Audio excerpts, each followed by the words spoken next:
Hey everyone, my name is Danilo Petrovic. I'm Ilya Marchenko. I'm Denis Kudla. I'm Evgeny Donskoy. I'm Henry Laaksonen. I'm Peter Torebko, and you're listening to the Game to Love podcast.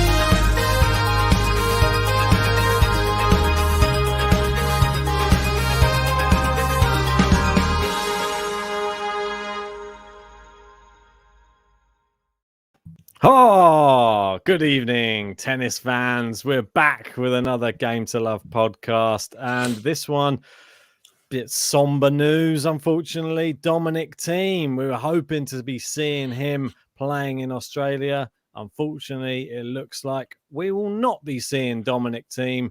The injury woes continue, and he will be pulling out of the tournament, and we'll be seeing him probably when the clay courts start. I would have thought. It doesn't look like he's going to be participating in anything Australian this year. A bit sad about that. How about you, JG?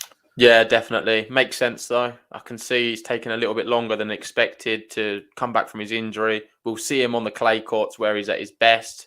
I know we've seen some really good form recently on hard courts, but still, he's got that clay court sort of roots, and that's where we're going to see him, I think, doing really well. It's just a bit annoying, if anything, because we're having now a lot of concerns who's going to be at this Australian Open. No one's really withdrawn as of yet, apart from sort of Federer and Wawrinka and some of them guys. But we're not sure who's going to be there. And I feel like Dominic Thiem, this can be a really big year for him because you've got the Dow not looking the same. Federer certainly not off the pace. And with Djokovic as well, we don't know what he's going to be doing with a lot of pressure on him defending so many points. I think it's going to be really difficult for him to sort of maintain the levels of last year when he had probably one of his best ever seasons. Up there with sort of 2011 and stuff. Yeah. So Dominic Thiem, this was a really good chance for him, and now we're not going to be seeing him.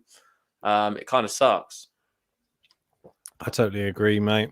He's the one of the players on the tour which I really look forward to playing every time he actually gets onto the court. One of the players who was actually challenging Djokovic really a little bit before he got this injury.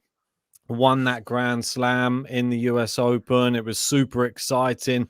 We were pumped to see how he would perform the next year after that final US Open push. Like, obviously, it was the last Grand Slam of the year in 2020, and it's just been a non-entity in 2021.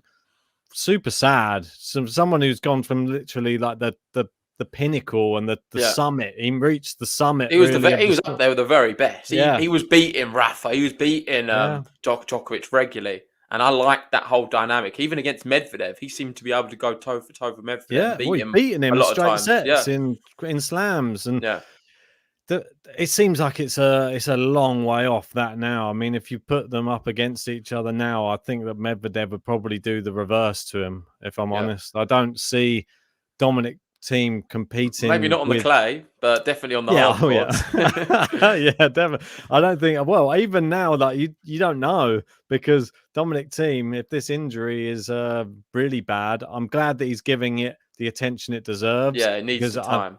Yeah, exactly. And I think it's one of those things, isn't it? He could still have like a good, say, 7 years or something left on the tour or something like that. Maybe more if he listens to his body at the right times. And I don't think it's the time to make a rash decision and just come in and just try and wipe people off the court, because you could just ruin the next 6 years or something of your career. And that's very, very important for somebody who can potentially win more slams.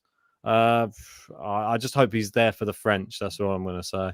Yeah, we've got some good comments coming in. Ollie Patone here saying, we all know what happened to Delpo with his wrist injuries. Let's hope it doesn't happen to Dominic. Of course, a wrist injury as a tennis player, I might be a bit biased myself, but I think it's probably the worst you can get.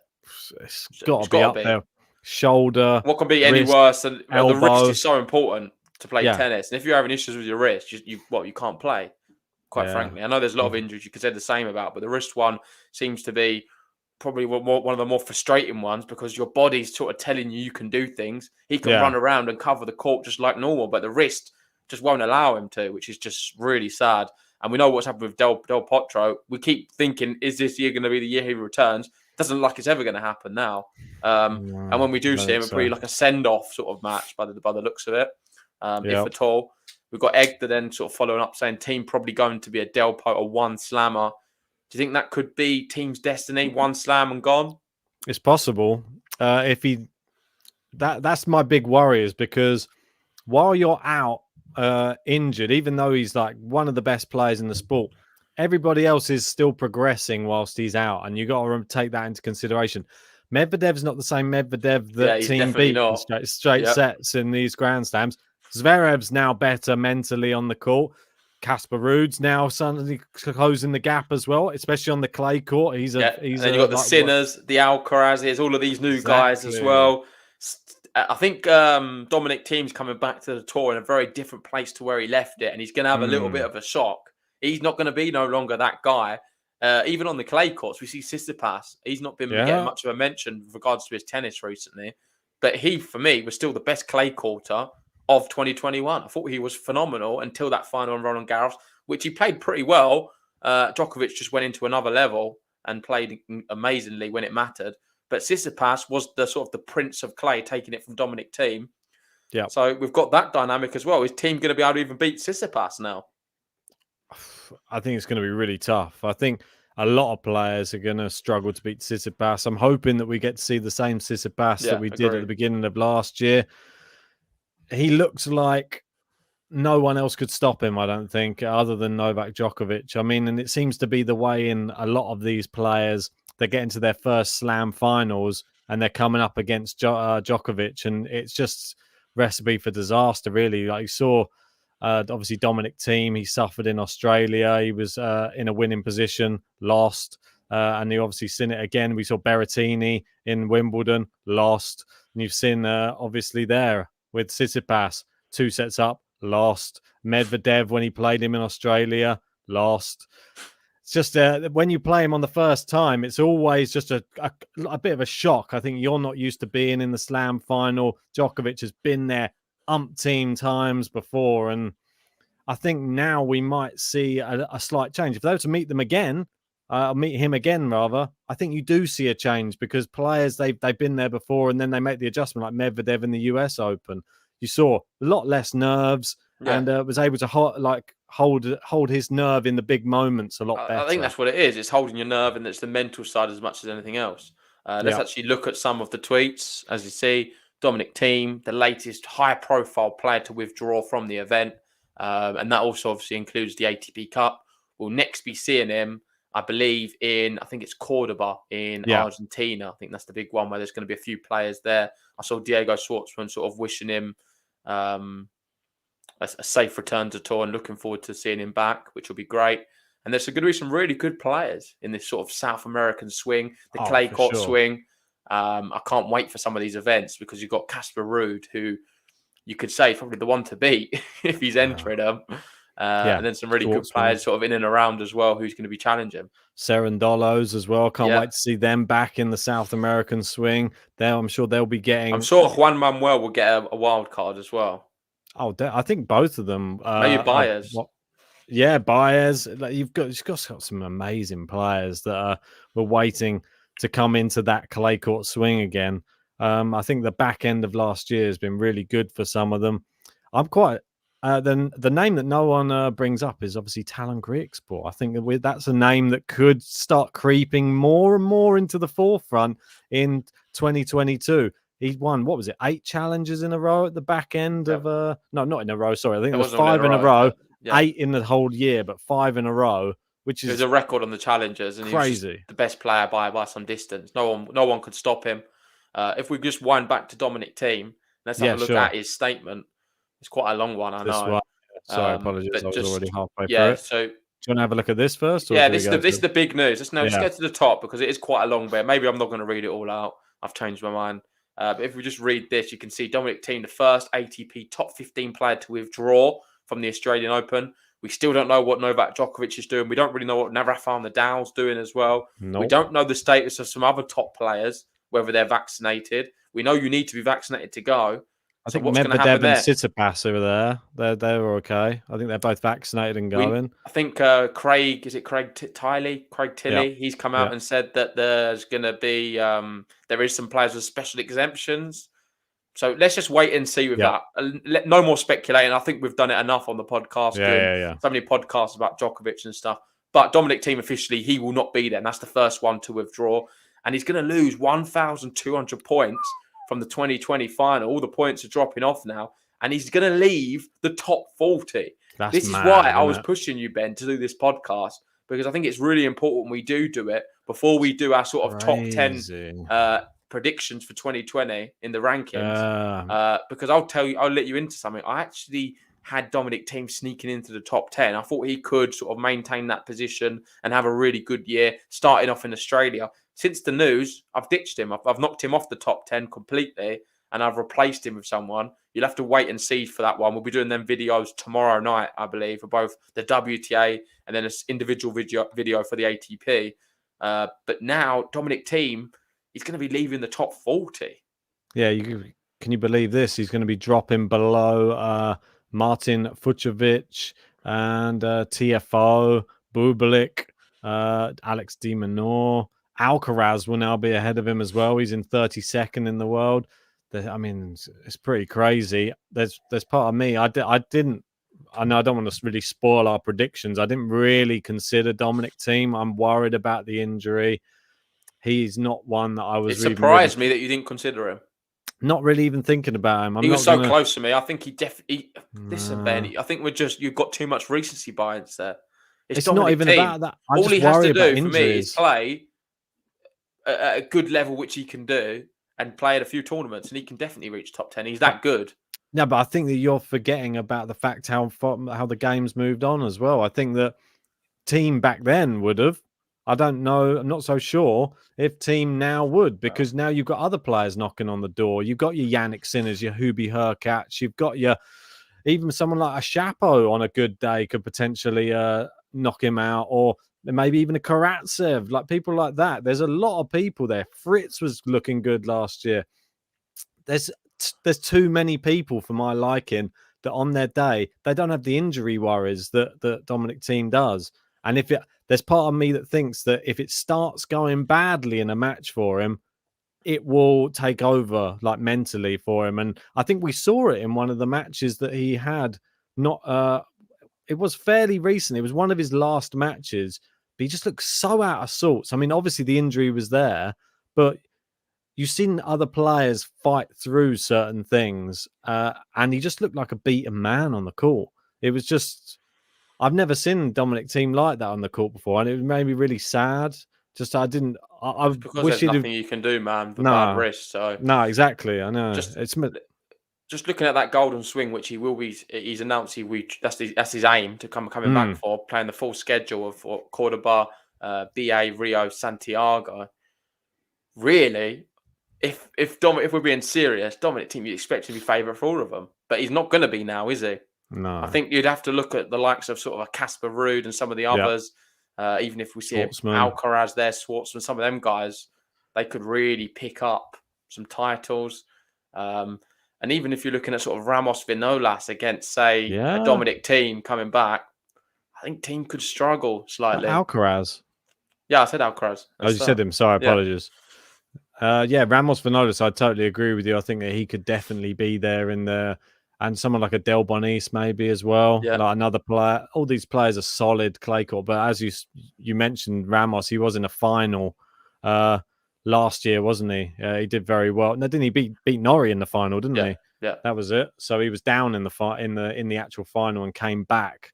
But that guy, he keeps going. He's 33 years old. It seems like he's been on tour forever, Ramos, but he's still maybe going. I'm bigging him up too much and he's going to fall apart this year. I don't want to do that. I always am a little bit wary when selecting him if I'm having a bet. I just feel that he has the self-destruct button underneath his racket that he's ready to press at any time. So we've got Orchid Panda here saying, while the doom and gloom about Thiem, I think it's a very smart strategic move from him to withdraw from the Australian Open, start his season with smaller tournaments to build towards a slam.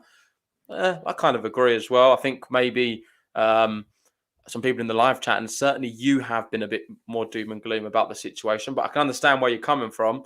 But like I was saying, I don't know if you missed it, mate, but I was very close to putting him in my top 10 for the year. I think he just misses out for me. because he's got so much potential. And if he can get to sort of 80% fitness, he's still up there and competing for Grand Slams. To me, he's that good. Yeah, I mean, we had him as our player of the year of 2020 for good reason. I thought he had an outstanding year, and he was just he was close to winning 2 slams, to be fair. I just worry. Injuries worry me a lot in this sport. And as we've seen from other players, obviously trying to come back onto the tour, Delpo being one of them, Andy Murray, another person who's sort of starting to show signs, but it's nowhere near the standard as before. Rafa now suffering with injuries as well. There's a lot of players who are... It's difficult to rekindle the same level that you left the tour at. I mean, that's my main concern. I'm hoping I'm wrong. Let's have a look. Let's have a look where we last saw Dominic Thiem, because I know it seems like a very long time, and I couldn't really remember the last time we saw Dominic Thiem. But in 2021, his results were 9 wins, 9 losses. So just get the hard court and clay and 1 on grass. Was it that right? Yeah. Terrible, really. 9 and 9. That's... I don't think we've seen that type of result from him in so long. As you see, going back down the years, it's always a very lopsided win-to-loss ratio there for Dominic Thiem. Yeah, but you can't criticise him for it. He's injured. And you can see the 2 seasons before, the season before that, he ended with the same amount of losses, only 9. But 25 wins, and that was a fantastic season. Yeah. You could probably say the 2019 was even better. Look at that. 49 for 19. Yeah, I mean, so good. I mean, he's ever improving on the hard courts as well. Let's just have a look. I wanted to just go back to see, obviously, when he won the US Open, there it was, obviously against Zverev there after 2 sets down. After that, we had the French, and obviously that was 2 weeks after.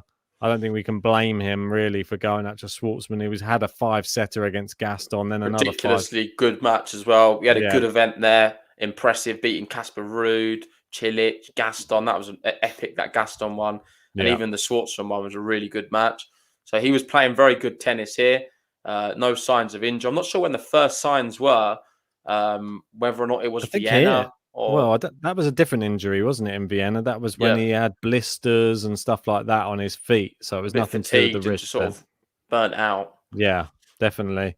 And then went out to Rublev again. I say again. It was in the World Tour finals. That was fine. It was okay, this one. He played very well in the World Tour finals. Beat Djokovic, beat Nadal. Only losing the final to Medvedev. What am I talking about? Yeah, and then you're moving on. And... this was exhibition. That was moving on. ATP Cup. He lost to Berrettini. That was at the beginning of this year, wasn't it? And then he had his Australian Open run where he had the massive match, which was against Nick Kyrgios in 5 sets, which was an epic. He came back from 2 sets down to win in 5. Oh, yeah, I remember that. And then that's when it started, really. I think this was sort of the beginning of the problems. Straight sets lost to Dimitrov. I know, I'm not going to say it again. Yes, that was the one I said. I didn't think it was going to be like that. But that was probably because of the injury was starting there. He did beat Karatsev in that next tournament in Doha.